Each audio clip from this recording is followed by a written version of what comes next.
존경하는 국민 여러분, 김진표 국회의장님과 동료 선후배 의원 여러분, 더불어민주당 서울 성북갑 김영배 의원입니다. 저는 많은 국민들과 함께 참담한 신정우리 자리에 섰습니다. 윤석열 정부는 출범 4개월 만에 총체적 무능과 거짓말로 대한민국의 국격과 국익 그리고 정부에 대한 기초적 신뢰마저도 송두리째 무너뜨리고 있습니다. 윤석열 정부는 근본 해외 순방 중에 크게 세 가지 거짓말로 국민을 우롱하고 있습니다. 첫째, 조문 없는 조문 외교라는 비판에 여러 나라의 정상들도 영국 여왕 참배를 하지 못했다라고 하는 총리의 황당했던 답변.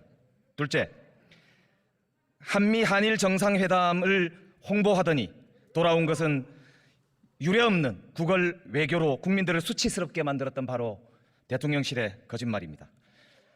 이번 정상회담에서 국민들이 가장 관심이 있었던 인플레이션 감축법에 대한 대응이나 고환율에 따른 한미 통화 수합이나 일제 강제 동원에 대한 배상 문제에 대해서는 말조차 꺼내보지 못한 것입니다. 셋째로 전 세계인의 청력을 시험하게 만드는 윤석열 대통령의 비속어와 그 비속어의 대상이 미국 의회인지 바로 우리 대한민국의 야당인지를 둘러싼 소모적인 논쟁을 촉발시킨 스스로 오락가락 해명을 통해서 오히려 동맹을 훼손하고 국익을 훼손시킨 자해행위, 그 거짓말이 그것입니다. 더욱더 큰 문제는 윤석열 정부의 대응이 김학의 사건 때와 똑같이 검찰식 적반하장의 판박이라는 점입니다.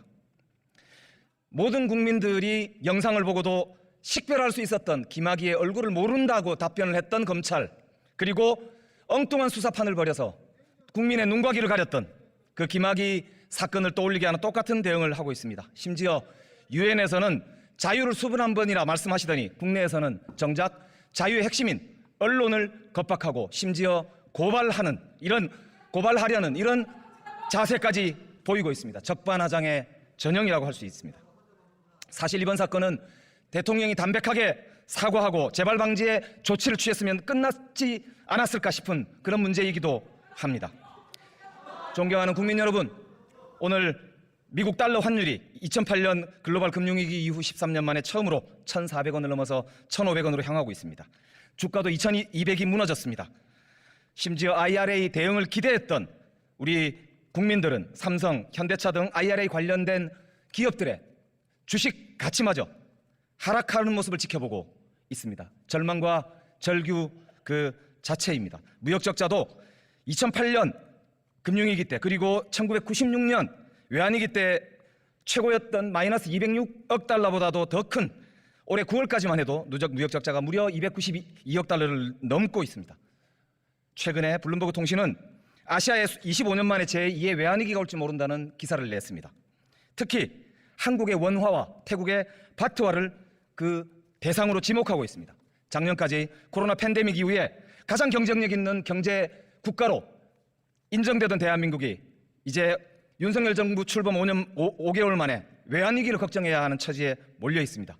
이런데도 정상 외교를 통해서 국민들이 기대했던 것은 아무것도 없이 빈손으로 돌아오고 구걸 외교를 통해서 국민들의 자존심을 깎아내리는 윤석열 정부의 이번 외교 참사에 대해서 우리 국민들은 정말 도대체 정부가 어디 있느냐, 무엇을 하고 있느냐, 과연 우리 국익을 지키고 있는 것인가 묻고 있습니다. 윤석열 대통령 후보 시절에 했던 말을 말씀드립니다. 무식한 삼류 바보들을 데려다가 정치에서 경제와 외교 안보를 전부 망쳐놨다. 이렇게 문재인 정부를 질타했던 분이 바로 윤석열 대통령 후보였습니다. 이 발언이 이제 4년 7개월이나 남은 윤석열 대통령 임기 내에 실현되지 않기 위해서는 다음과 같이 세 가지를 주문합니다. 첫째, 거짓 해명을 멈추고 즉각 사과하십시오. 둘째, 외교 안보 라인을 전면 교체하시기 바랍니다. 셋째, 치명적인 경제 위기를 돌파하기 위해 야당과 협치에 손을 내미시기 바랍니다. 국민의힘에도 강력히 호소합니다. 우리 국회와 여당이 국회의 용산 분원이 되었어야 되겠습니다. 이제 우리 손잡고 이 국가의 위기를 함께 돌파해 나갈 국회를, 정치를 복원합시다. 경청에서